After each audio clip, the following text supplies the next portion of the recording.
Voilà, je vous invite à venir avec moi dans le Nouveau Testament et on va lire au chapitre 10 des Actes des Apôtres. On va parler d'un homme qui s'appelait Corneille, le centenier romain, Actes chapitre 10, le verset 1er. Voilà ce que nous lisons. Il y avait à Césarée un homme nommé Corneille, centenier dans la cohorte dite italienne. Cet homme était pieux et il craignait Dieu avec toute sa maison.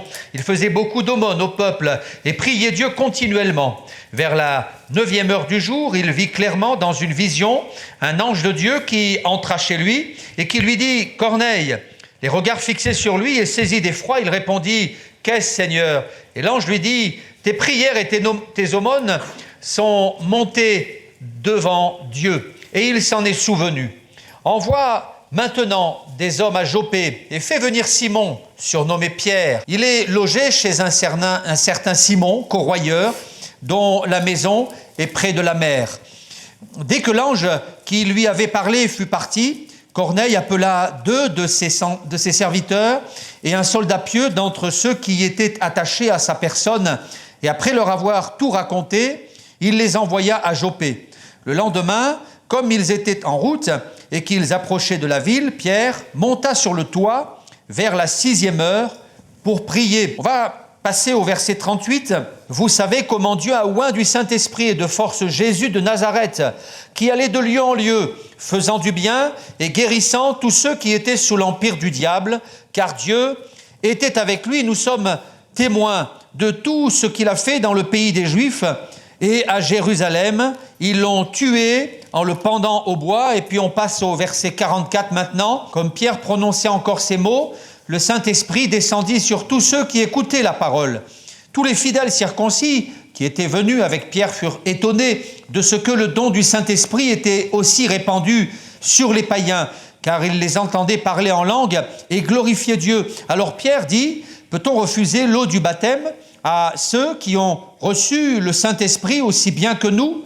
Et il ordonna qu'ils soient baptisés au nom du Seigneur, sur quoi ils le prièrent de rester quelques jours auprès d'eux. Amen. On va donc parler de ce personnage emblématique qui s'appelait Corneille et qui donc a été un instrument de Dieu pour permettre aux non-juifs de recevoir le message de l'Évangile pour la première fois dans l'histoire de l'Église. L'Évangile va pénétrer chez des païens et pour la première fois, des païens vont être baptisés, ils vont intégrer l'Église et donc Corneille va être le premier à intégrer l'Église avec les quelques amis, les quelques personnes qu'il avait invitées à venir chez lui. L'Évangile donc va à partir de maintenant être adressé aussi aux païens. Mais j'aimerais vous parler tout particulièrement de Corneille. J'aimerais, à partir de la lecture que nous avons fait, aborder deux sujets, deux points très simples. Nous allons parler de la prière de Corneille et nous allons parler du baptême de Corneille. La prière et le baptême. La prière. Nous voyons dans ce passage un homme en quête spirituelle. Corneille était un homme qui avait soif de Dieu. Corneille, c'est un homme qui avait une soif intérieure. Il avait conscience de l'existence de Dieu. Et en raison de cette conscience de l'existence de Dieu, Corneille va chercher la présence de Dieu. Et nous découvrons dans ce passage que Corneille, c'était un homme qui était habitué à prier. Il est dit dans ce passage qu'il priait Dieu continuellement. Il priait le ciel de se révéler à lui, priait le ciel de lui parler, de diriger son cœur, son âme, sa vie, son foyer. Dieu était au centre de sa vie. D'ailleurs, il est dit qu'il était là, en train de prier, c'était la 9e heure du jour, donc c'était environ 15 heures, 3 heures de l'après-midi. Et là, à 3 heures de l'après-midi, il avait peut-être un petit creux dans son emploi du temps. Alors il va s'isoler, il va aller dans son bureau, dans son salon, et là, il va chercher la présence de Dieu. Et la bonne nouvelle que j'aimerais vous apporter ce matin, c'est que Dieu entend la prière. Est-ce qu'il y a des amis qui savent que Dieu entend la prière? Dieu entend ta prière, Dieu entend tes cris, Dieu entend tes supplications, Dieu entend lorsque tu invoques son nom. Dieu n'est pas sourd, alléluia. Dieu entend la prière du malheureux, de la malheureuse, du jeune, de l'ado, du vieillard. Dieu entend ta prière. Ça, c'est la bonne nouvelle de l'Évangile. Et Corneille en était persuadé. Dans la Bible, il y a de nombreux psaumes qui nous rappellent cela. Le psaume 145 nous dit « Dieu est près de tous ceux qui l'invoquent avec un cœur sincère ». Un peu plus loin, le psaume 50 nous dit au verset 15 « Invoque-moi au jour de la détresse et je te délivrerai. Et celui qui écrivait ces psaumes s'appelait David. David dira dans le 2e livre de Samuel, 2 Samuel chapitre 22, « Dans ma détresse, j'ai invoqué l'Éternel de son palais, il a entendu ma voix. » Il y a un Dieu dans le ciel qui entend ta voix. Tu es venu peut-être avec quelques doutes, avec un esprit perturbé, et tu te dis, mais a-t-il un Dieu quelque part qui entend ma voix? Alors oui, il y a un Dieu qui entend la prière du malheureux. La prière de celui qui est tombé dans le gouffre du désespoir, de la torpeur, de la dépression. Il y a un Dieu qui entend la prière. Les récits bibliques sont nombreux pour nous rappeler cela. Les hommes et les femmes de la Bible ont fait cette expérience. Et si un jour vous prenez la décision d'ouvrir la Bible, vous allez trouver des hommes et des femmes qui un jour ont fait cette expérience.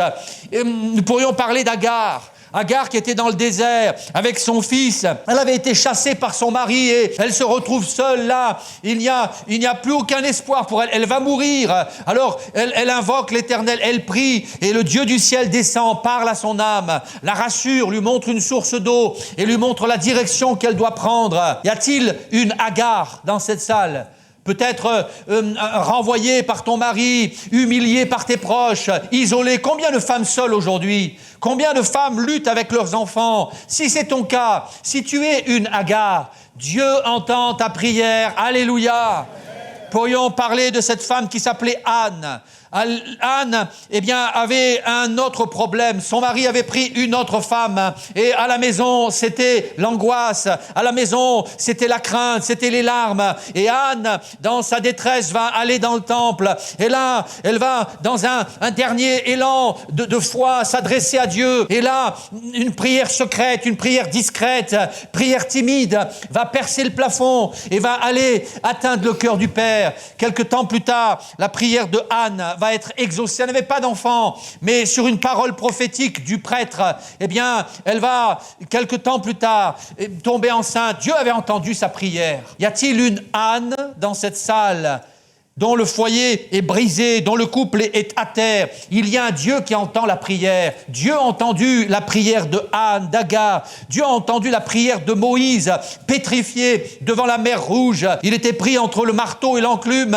Derrière lui, les Égyptiens. Devant lui, la mer Rouge. À ses côtés, un peuple en train de murmurer. Que faire? Eh bien, il prie et la mer Rouge s'ouvre. Y a-t-il un Moïse coincé entre le marteau et l'enclume dans cette salle? Un homme, une femme qui n'a plus de solution, qui est comme acculé contre un mur et il ne sait plus vers où se diriger. Y a-t-il un Moïse qui est là? Eh bien, le Seigneur entend ta prière. Le Seigneur entend la prière. C'est la bonne nouvelle de l'Évangile. Corneille, un jour, a fait cette expérience. Corneille a prié et Dieu l'a entendu. Et Dieu m'a entendu. Je pourrais vous raconter quelques témoignages personnels. Il y a pas mal d'années, près de 25 ans maintenant, c'était en 1997. Ma femme tombe enceinte de notre premier.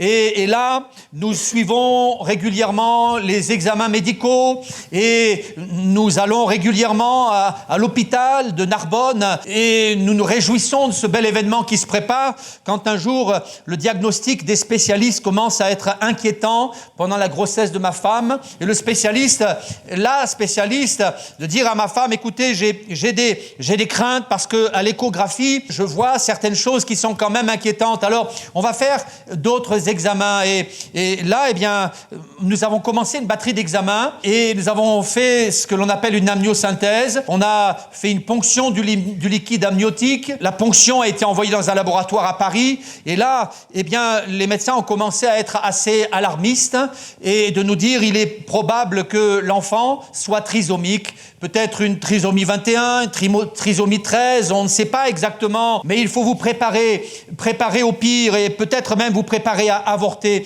Et ce mot avortement va pénétrer notre tête, notre cœur, notre âme et nous allons commencer à vivre des moments particulièrement difficiles. Et le diagnostic, en tout cas le pronostic était assez pessimiste. On nous disait qu'il y avait de fortes chances pour qu'il soit trisomique, 1 sur 250 peut-être. Et au bout de quelques temps, eh bien, nous avons eu un rassemblement de pasteurs et je suis allé à ce rassemblement de pasteurs. Et alors que j'étais là, en train de prier pour cette situation, j'ai cité ce verset d'Ésaïe 65 qui nous dit ceci, c'est une promesse de Dieu. Je connaissais l'existence des dons spirituels et je savais que Dieu était capable de parler par la bouche de cet homme qui était sur l'estrade. Et j'ai cité ce texte d'Ésaïe 65, « Avant qu'il m'invoque, je répondrai. Avant qu'il n'ait cessé de parler, j'exaucerai. » Et j'ai dit au Seigneur, je sais que tu entends ma prière, je suis là en prière, je prie pour ma femme, je prie pour mon enfant, et je sais qu'avant que je termine ma phrase, tu es capable de me parler par la bouche de l'homme qui est sur l'estrade. Je n'ai pas eu terminé ma prière, que le frère, le pasteur qui était sur l'estrade a pris la parole et a dit, il y a un frère dans cette salle qui prie pour sa femme, et il y a un problème de santé qui est là, et sache que tu vas rentrer chez toi, et Dieu va s'occuper de cette situation. Et là, mon cœur a été bouleversé de voir la grandeur, la bonté, l'amour de Dieu. Alors, je suis sorti de la salle de réunion, j'ai pris une pièce de 1 franc, je suis allé dans la cabine téléphonique, j'ai appelé ma femme, et j'ai dit à ma femme, écoute, je crois que Dieu s'occupe de cette situation, on n'a pas de souci à se faire.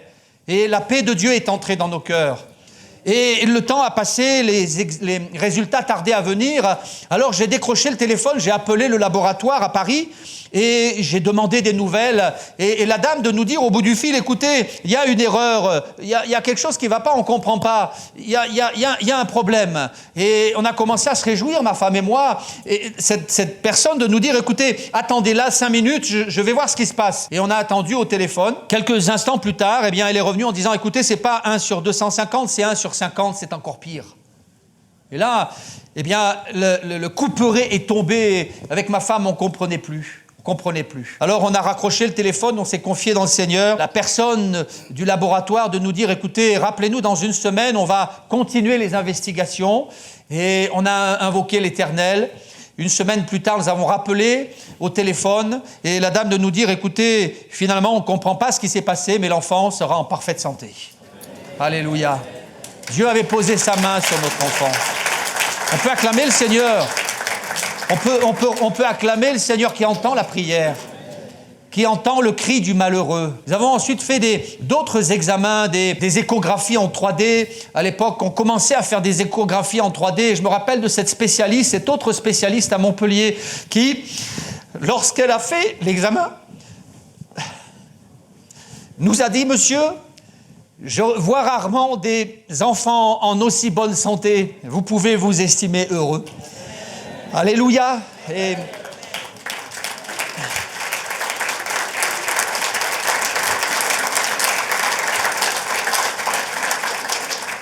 je voulais vous dire ce matin que nous avons un Dieu qui n'est pas sourd et qui entend nos prières.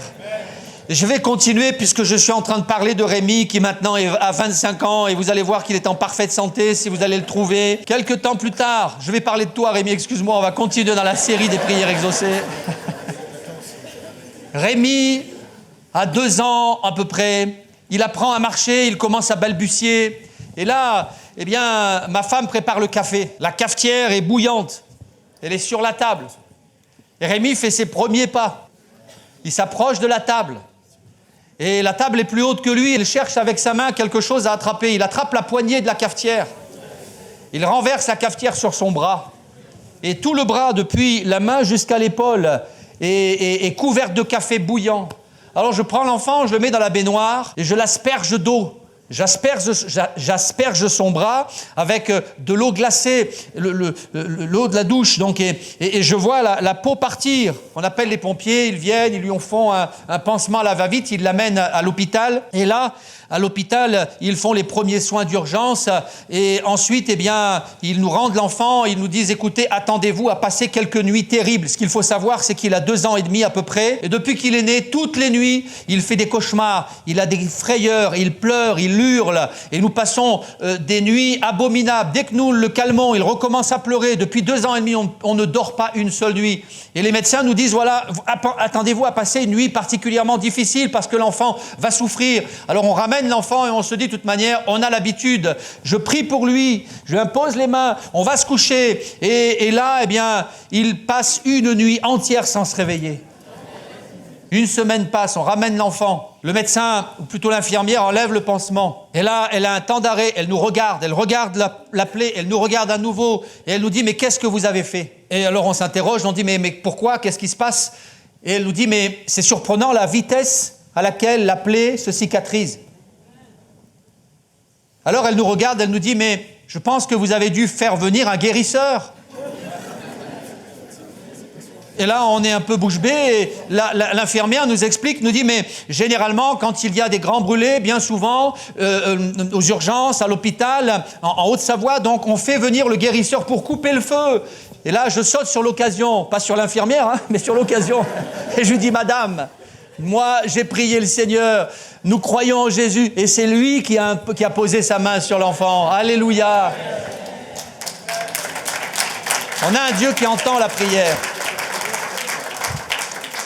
On a un Dieu qui n'est pas insensible à nos cris. Quelques années passent, et c'est la dernière fois que je parle de toi, Rémi. Hein. Rémi a une verrue au doigt, une verrue grosse comme une amande. Il apprend à écrire, mais il a du mal à écrire. Il a une écriture abominable parce qu'il n'arrive pas à tenir le stylo. La verrue prend toute l'extrémité de son doigt. Alors, on va voir le médecin, et le médecin, face à la verrue, dit, écoutez, on ne peut rien faire comme ça, il faut l'opérer. Il va falloir faire une anesthésie générale, enlever la verrue, bref, prenez rendez-vous avec l'anesthésiste, on programme le jour de l'opération. Et je lui dis, mais est-ce que ça ne peut pas partir tout seul, une verrue comme ça? Et le médecin de nous dire, écoutez, généralement, une verrue de cette grosseur, ça ne part pas toute seule, ou alors ça met 2, 3, 4, 5, 6 mois, ça met plusieurs mois à partir. Et dans la voiture, alors qu'on rentre à la maison, je dis à mon fils, écoute Rémi, on va prier. On rentre à la maison, on prie. Seigneur, enlève cette verrue. Quelques jours plus tard, une semaine plus tard, je dis à ma femme, est-ce que tu as des nouvelles de Rémi? Est-ce que tu as regardé son doigt? Et elle me dit non, je n'ai pas pris le temps de regarder. Alors je vais dans la chambre de mon fils, je prends sa main, je regarde son doigt, je cherche la verrue, elle a disparu.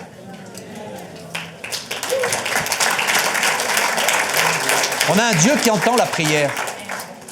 La prière d'un pasteur, mais la prière d'un chrétien, et la prière d'un enfant. Un enfant de 7 ans qui prie, et Dieu l'entend. Pas la peine de faire de grandes tirades, pas la peine de faire de belles prières pour que Dieu t'entende. Nous avons fait l'expérience de la prière, et nous avons vu le Seigneur intervenir. La prière fervente du juste a une grande efficacité, dit la Bible. Et c'est ce que je voudrais te dire ce matin. Toi qui es dans le gouffre, toi qui n'as plus de solution, sache que tu peux prier. Dans ce texte, Corneille a prié et il a vécu une expérience miraculeuse, surnaturelle. Dans ce texte, Corneille a prié et Dieu est descendu, un ange lui a parlé. Mais ce que je remarque, c'est que d'un côté, Corneille prie, mais de l'autre côté, Simon-Pierre lui aussi prie. Et il prie le même Dieu, alors leurs deux prières se rejoignent au pied du trône de la grâce. Et il est dit que Simon lui aussi priait. D'ailleurs, je pense qu'on peut s'arrêter sur la prière de Simon. Il est écrit qu'il était là, dans la ville de Jopé, chez un ami à lui qui était corroyeur, dont la maison était près de la mer. Et il est écrit au verset 9, le lendemain, comme ils étaient en route et qu'ils approchaient de la ville, Pierre monta sur le toit vers la 6e heure pour prier. Pierre, ce jour-là, aurait pu trouver 1000 occupations plus intéressantes que la prière. Il aurait pu trouver 1000 occupations plus utiles, plus efficaces que la prière. Il aurait pu se dire, j'ai autre chose à faire. Il habitait près de la mer. Il aurait pu se dire, j'ai un petit moment de libre, je vais me délasser, je vais aller piquer une tête, je vais aller me promener, je vais aller me baigner. C'était l'heure du repas et il aurait pu dire, je vais préparer le repas, je vais trouver une occupation. Mais non, c'était la 6e heure, c'était donc midi. Et là, il va prier. Vous savez, on a souvent tout un tas d'excuses pour ne pas prier. Certains peut-être ont dit, mais Dieu n'existe pas. C'est pas la peine de prier. Dieu n'entend pas, c'est pas la peine de prier. Peut-être que certains ont dit, mais moi j'y crois pas. Je crois pas que la prière soit efficace. D'ailleurs, si le monde va mal, c'est parce que bien souvent les gens ne croient plus en rien. Est-ce que vous croyez dans l'efficacité de la prière? Nous sommes des croyants et nous y croyons et on y croira jusqu'à la fin. Alléluia. Les gens ne croient plus en rien. Je consultais dernièrement un sondage Ipsos sur le thème « Les Français et la croyance ». J'ai été surpris. Écoutez bien ces chiffres parce qu'ils sont tellement instructifs. 33% des Français ne croient pas en Jésus-Christ, Fils de Dieu. 37% des Français ne croient pas dans le pardon des péchés. 34% d'entre eux ne croient pas dans la résurrection de Jésus. 38% ne croient pas dans l'existence du Saint-Esprit. 43% ne croient pas dans le jugement dernier. 45% ne croient pas dans la résurrection des morts. 48% ne croient pas dans l'enfer. 43% ne croient pas dans l'exaucement des prières. Les Français ne croient plus en rien. N'est pas étonné de voir un tel désarroi autour de nous, de telles angoisses autour de nous. Les gens ne croient plus en rien. Et dès qu'on nous parle de guerre, de bombes atomiques, de pénurie de carburant, pénurie d'aliments, dès qu'on nous parle de sobriété énergétique, dès qu'on diffuse, qu'on distille un message un peu anxiogène, alors les gens tremblent, ils s'agitent, ils s'excitent parce qu'ils ne croient plus en rien. Mais nous croyons en Jésus qui entend nos prières. Croyons dans ce Dieu qui est capable de pourvoir à nos besoins. Alléluia. Croyons dans ce Dieu qui est capable d'ouvrir son oreille lorsque quelqu'un est dans sa chambre et qu'il pleure et que son couple va mal et que son foyer va mal. Nous croyons dans ce Dieu qui est capable d'intervenir miraculeusement. On y croit. Alléluia. Et je voudrais t'inviter à y croire. Le diable est venu insuffler le doute dans ton cœur. Ferme ta porte au doute, ferme ta porte au diable et prends position en disant envers et contre tout, je crois dans le Dieu qui entend la prière du malheureux. Alléluia. Il y a un écrivain anglais qui disait ceci récemment, depuis que les hommes ne croient plus en Dieu, ce n'est pas qu'ils ne croient plus en rien, c'est qu'ils sont prêts à croire en tout et n'importe quoi. Vous avez remarqué ça ? Je continue le sondage, 26% des gens qui croient à la sorcellerie. Il y a 27% des Français qui croient dans les extraterrestres, 36% qui croient dans la voyance et 44% qui croient dans l'astrologie et qui chaque matin se précipitent sur leur horoscope pour savoir s'ils ne vont pas avoir un problème dans la journée. On est prêt à croire n'importe quoi sauf en Dieu. Nous croyons dans l'efficacité de la prière. Corneille y croyait dur comme fer. Simon-Pierre y croyait dur comme fer. Croyons dans la force de la prière, dans l'intérêt que Dieu porte à l'humanité, dans l'intérêt que Dieu porte aux malheureux, aux jeunes, aux vieillards. La preuve, c'est qu'il a envoyé un jour Jésus. Au verset 38, j'aime ce verset. Le verset 38 nous dit, et c'est Simon-Pierre qui prêche devant cet auditoire rassemblé chez Corneille, et il dit ceci, vous savez comment Dieu a oint du Saint-Esprit et de force Jésus de Nazareth, qui allait de lieu en lieu, faisant du bien et guérissant tous ceux qui étaient sous l'empire du diable. Dieu s'intéresse à nous. Il a envoyé Jésus pour guérir tous ceux qui étaient sous l'empire du diable. Aujourd'hui encore, si tu es sous l'empire du diable, Jésus veut t'en délivrer. Amen. Le mot « empire » ici, c'est un mot intéressant que j'aurais beaucoup de mal à prononcer. Je vais prendre mon souffle et m'appliquer. En grec, c'est le mot « katadunastéo ». J'y suis arrivé. Ça veut dire exercer un contrôle dur sur quelqu'un, user de son pouvoir pour l'opprimer. Exercer un contrôle sur quelqu'un, opprimer quelqu'un grâce à son pouvoir tyrannique, eh bien ça, c'est l'empire du diable.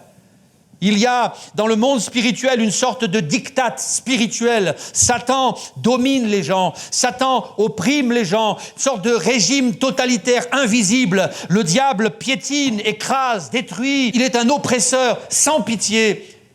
Et à cette époque, Dieu a envoyé Jésus, son Fils dans le monde, afin qu'il délivre tous ceux qui sont opprimés. Alors si aujourd'hui tu es opprimé, je voudrais t'inviter à prier et tu verras le ciel s'ouvrir.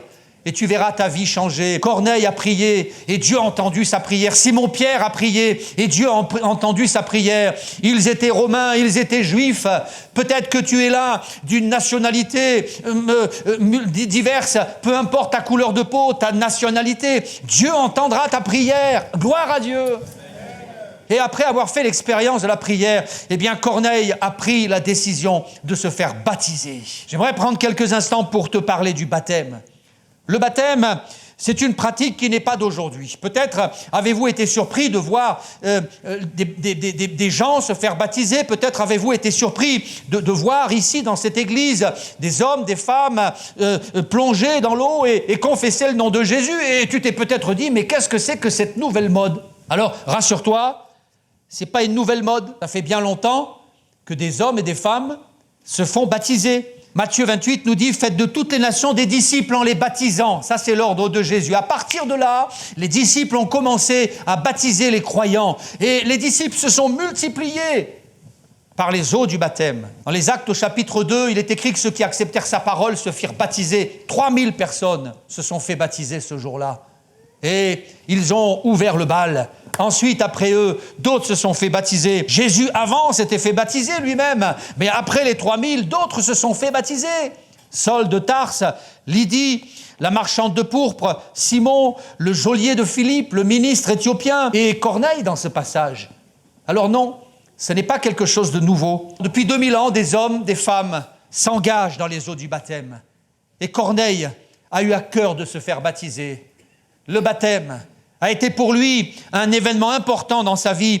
Pierre était là hésitant, il n'avait jamais baptisé de non-juifs, mais voyant qu'ils avaient reçu le baptême du Saint-Esprit et qu'ils parlaient en langue, eh bien ils se sont dit, on ne peut pas leur refuser le baptême.